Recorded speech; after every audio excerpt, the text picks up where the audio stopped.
তাহলে দাও তো ফোনটা আমাকে। পাপা আমি মা, পাখি খাঁচা ছেড়ে উড়ে গেছে। কি? হ্যাঁ, তোমার মেয়ে ঘরের তালা ভেঙে পালিয়ে গেছে। মানে ওই হিরোটাও কলকাতা থেকে মধুপুর অব্দি গাড়ি চালিয়ে এসে আমাদের মেয়েটাকে ভাঙচি দিয়ে নিয়ে চলে গেছে। বাহ, এক্সেলেন্ট, অসাধারণ, সুপার, অসাধারণ অসাধারণ। বাহ, কি মা, এতে তো এত মুশকিল পড়ার কিছু হয়নি মা। হ্যাঁ, এরকমই তো হওয়ার কথা ছিল। আমি যখন আগে বলেছিলাম তখন তো বিশ্বাস হয়নি তোমাদের। হ্যাঁ, তা কেমন লাগছে এখন? কেমন লাগছে মা? পাপা তুই বাড়ি আয়, কাল যত তাড়াতাড়ি সম্ভব তুই বাড়ি চলে আয়।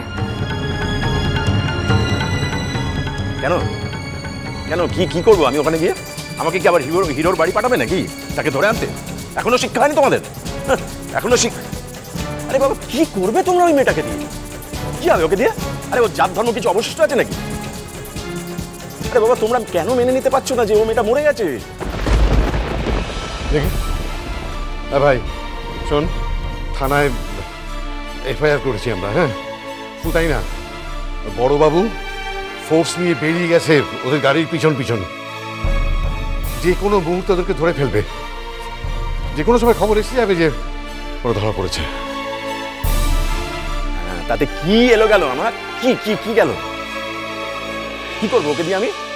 আচ্ছা দাদা, এর পরেও তোরা ওই মেয়েটাকে ঘরে তোলার কথা ভাবতে পারছিস?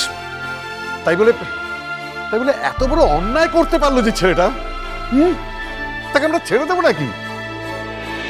কি রে বল, হিরো বলে ছেড়ে দেব? মধুপুরা এসে আমাদের মেয়েকে তুলে নিয়ে চলে গেল, আমরা সেটা মুখ বুঝে সহ্য করবো নাকি?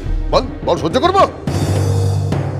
আর তোমাদের মেয়ে বোধহয় একেবারে সাধু। হ্যাঁ, কলকাতায় গিয়ে কি কুকীর্তি করেছে যেন বলিনি তোমাদের? হ্যাঁ বাবা, বাবা আমাকে ফোনটা দাও, আমি কাকাইয়ের সাথে কথা বলবো।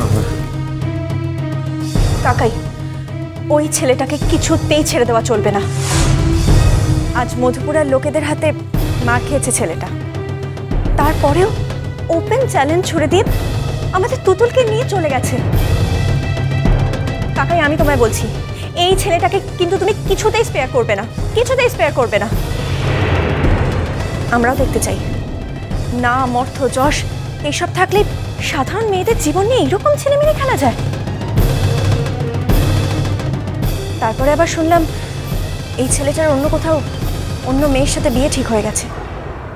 তাহলে এই ছেলেটার কাছে আমাদের তুতুলের পজিশনটা ঠিক কি? কেন, তোমার তো বয়স হয়েছে, বড় হয়েছে এখন, বুঝতে পারছো না পজিশনটা কি? প্রথমে ওই হিরো ওকে রক্ষিতা করে রাখবে, তারপর বাজারে নামিয়ে দেবে।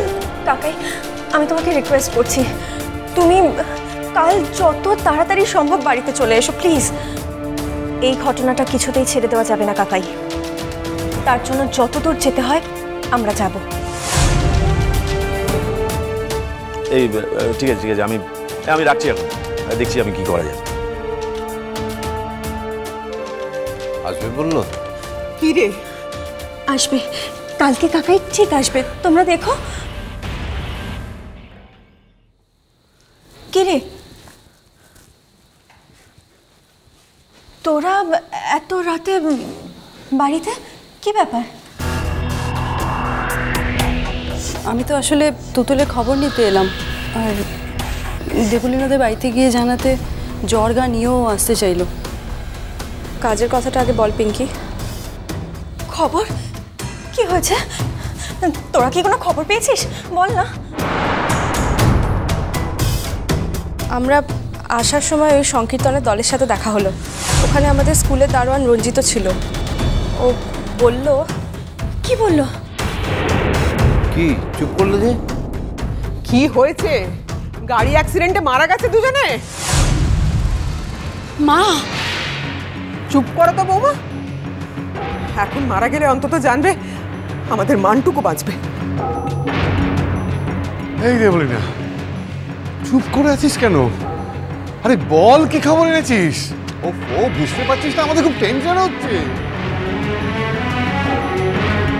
পাপ্পা আঙ্কেল, হ্যাঁ, হিরো নাকি তুতুলকে সিঁদুর পরিয়ে দিয়েছে।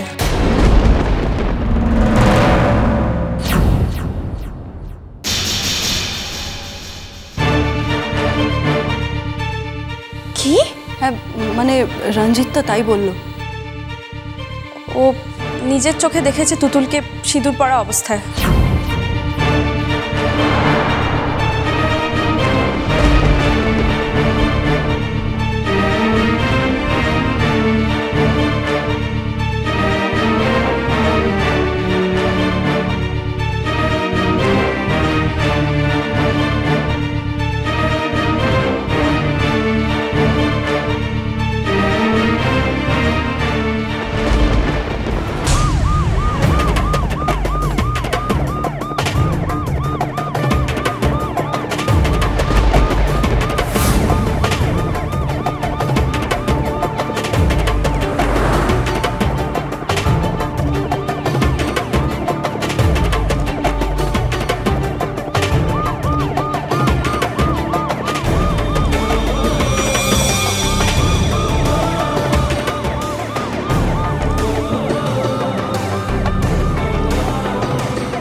যাক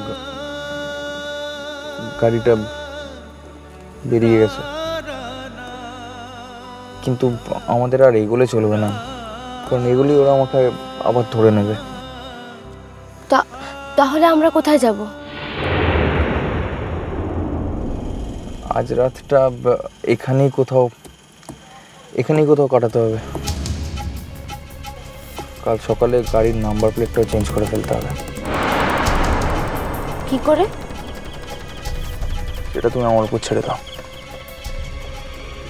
খালি আজকের রাতটা কোনো হোটেলে কাটাতে হবে। হোটেল মানে? কেন? আমায় তুমি ট্রাস্ট করো না?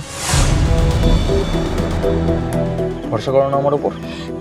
কিন্তু তোমাকে তো সবাই চিনতে পেরে যাবে হোটেলে।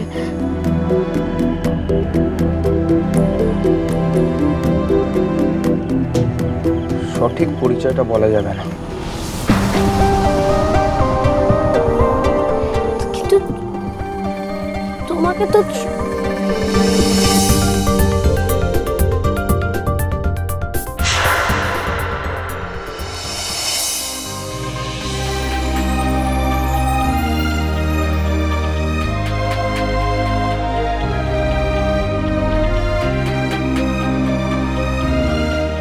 এবার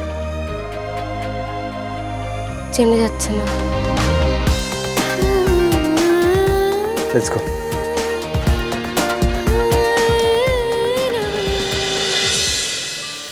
আমার পারমিশন ছাড়া আমার স্ত্রীকে কে কোথায় নিয়ে যাবে শুনি? আর তাই জন্যই তো আমি তোমার সিঁথিতেই সিঁদুরটা পরিয়ে দিয়েছি তুতুল। এই সিঁদুরের কোনো দাম নেই আয়ুষ। কি?